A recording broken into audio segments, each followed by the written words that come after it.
اگر تو 10 برس تک بھی بے روزگار رہے اور تیرے پاس کھانے کو بھی کچھ نہ ہو تو پھر بھی تو علم سے منہ نہ موڑ۔ جو حد سے زیادہ پیار کرتا ہے وہ حد سے زیادہ نفرت بھی کر سکتا ہے، کیونکہ شیشہ جب ٹوٹتا ہے تو وہ خطرناک خنجر بن جاتا ہے۔ زہر دکانوں پر نقلی اور زبانوں پر اصلی ملتا ہے۔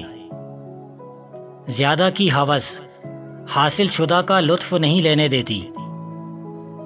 انسان کی عقل صرف اتنی ہے کہ اسے جانور کہا جائے تو ناراض ہو جاتا ہے اور شیر کہا جائے تو خوش ہو جاتا ہے۔ بہترین وقت وہ ہے جس میں بدترین لوگ سامنے آ جائیں۔ پتھر میں ایک نقص ہے کہ وہ کبھی پگھلتا نہیں، لیکن پتھر میں ایک خوبی یہ بھی ہے کہ وہ کبھی بدلتا نہیں۔ خوش فہمیوں کے سلسلے اتنے دراز ہیں کہ ہر اینٹ سوچتی ہے کہ دیوار مجھ سے ہے۔ جب چاقو، خنجر، تیر اور تلوار آپس میں پوچھتے ہیں کہ گہرا زخم کون دیتا ہے تو الفاظ پیچھے بیٹھ کر مسکراتے ہیں۔ اللہ جب بہترین سے نوازتا ہے تو پہلے آزمائش سے گزارتا ہے۔ رشتوں کو ایسی خوبی سے نبھائیں جیسے شہد کی مکھی پھولوں سے رس بھی لے لیتی ہے اور ان کا نقصان بھی نہیں کرتی۔ زندگی کتنی عجیب ہے، ہر انسان دنیا کی قید سے رہائی مانگتا ہے اور رہا ہونے سے ڈرتا ہے۔ حسد دراصل خود اعتمادی کی کمی کا نام ہے۔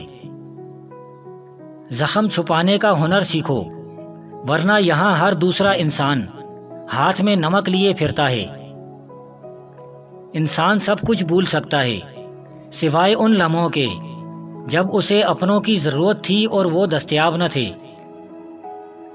دستک کا تسلسل مانگنے والے کی شدت کو ظاہر کرتا ہے۔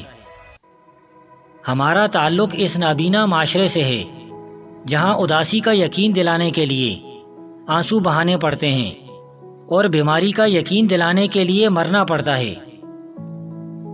فقیر کی بھوک صرف اس کی جان کھا لیتی ہے، جبکہ سلطان کی بھوک ملک و ملت کھا جاتی ہے۔ کچھ لوگ آپ سے صرف اتنی محبت کرتے ہیں جتنا وہ آپ کو استعمال کر سکتے ہیں۔ جہاں ان کا مفاد ختم، وہاں ان کی محبت بھی ختم۔ دولت حیثیت بدل سکتی ہے، اوقات نہیں۔ کسی ناقدر شخص سے محبت کرنا ایسے ہے جیسے آپ اسے سونے کے پیالے میں آب حیات پیش کریں اور وہ اسے ہونٹوں سے لگانے کے بجائے اپنے پیر دھو لے۔ جب انسان کا غم یا خوشی حد سے زیادہ بڑھ جائے تو دنیا اس کی نظر میں حقیر ہو جاتی ہے۔ بغیر نقشے کے پرندے بھی اپنے مقام تک پہنچ جاتے ہیں، مگر ایک انسان ہے جو دل سے دل تک پہنچنے میں ناکام رہتا ہے۔ رشتوں کو جوڑے رکھنے کے لیے کبھی کبھی گونگا، بہرا اور اندھا ہونا پڑتا ہے۔ تیرے وجود کی بنیاد تیرا باپ ہی ہے، اگر وہ نہ ہوتا تو بھی نہ ہوتا۔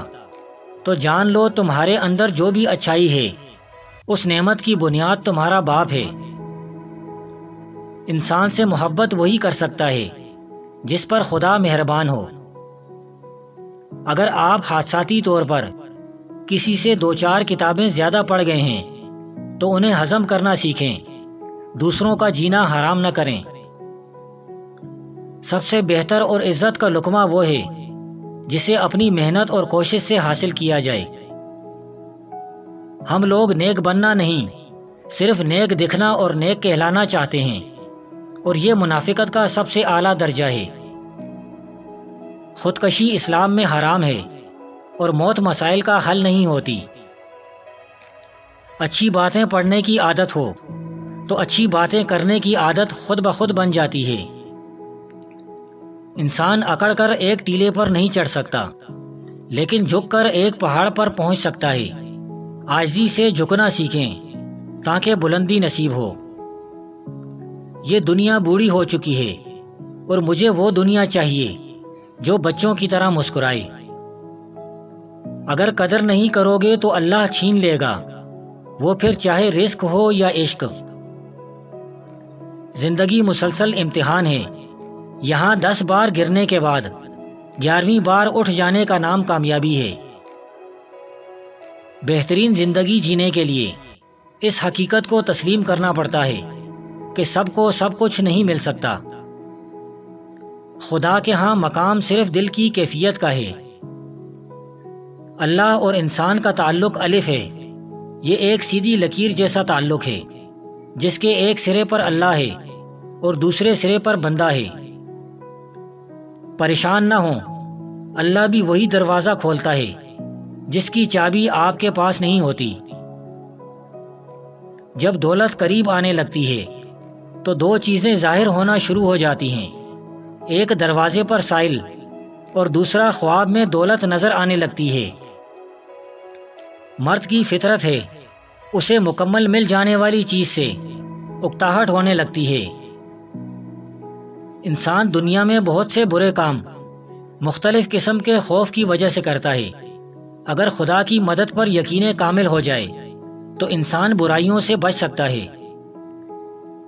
خواہشات سوئے ہوئے کتے کی طرح ہے، ان کے اندر خیر و شر پوشیدہ ہے۔ اچھا بولنے سے پہلے اچھا سننا ضروری ہے۔ ایک انسان کو پہلے اچھا سننا چاہیے اور اسی سے بولنے کا فن سیکھنا چاہیے۔ روٹی کا خشک ٹکڑا اور یا رازق کو لکھ کر جیب میں رکھا کرو، بہت جلد دولت مند بن جاؤ گے۔ وہی بندہ اپنے مقصد میں کامیاب ہوتا ہے جو اپنے نفس کے خلاف جنگ کرتا ہے۔